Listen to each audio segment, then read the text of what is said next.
So వర్షాకాలం వచ్చేస్తుంది కాబట్టి దోమలు కూడా పెరుగుతాయి. దోమల వల్ల డెంగ్యూ, మలేరియా, ఫైలేరియా, చికెన్ గున్యా ఇలాంటి చాలా రోగాలు వస్తాయి. లోకి ఎంట్రన్స్ అంటే డోర్స్ కానీ విండోస్లో ఎక్కడైనా మస్కిటో నెట్స్ అనేవి ఇన్స్టాల్ చేసుకోవాలి. 6 నెలల లోపల పిల్లలకి మీరు ఎలాంటి క్రీమ్స్ అలాంటివి యూస్ చేయకూడదు కాబట్టి మీరు ఖచ్చితంగా పిల్లలకి లైట్ కలర్ క్లోత్స్ అనేవి వేసుకోండి, ఫుల్గా కవర్ అయ్యేలాగా చేసుకోండి. అండ్ వాళ్ళ బెడ్స్ చుట్టూ, క్రిప్స్ చుట్టూ మస్కిటో నెట్స్ అనేవి వేసుకోవాలి. 6 నెలలు నిండిన పిల్లలకి మస్కిటో రిపెలెంట్ స్క్రీన్స్ అనేవి వాడచ్చు. సో ఏ కెమికల్స్ ఎంత పర్సెంటేజ్ ఉండాలో ఇక్కడ పెడతామో మీరు చూసుకోవచ్చు.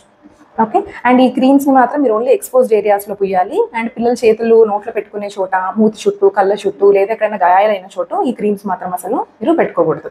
So vaporisers, All Out, Good Knight ఇలాంటివి వాడచ్చు అని అందరూ అడుగుతూ ఉంటారు. 6 నెలల లోపల పిల్లలు ఉండే రూమ్స్లో మీరు ఇలాంటివి ఏవి యూస్ చేయకూడదు.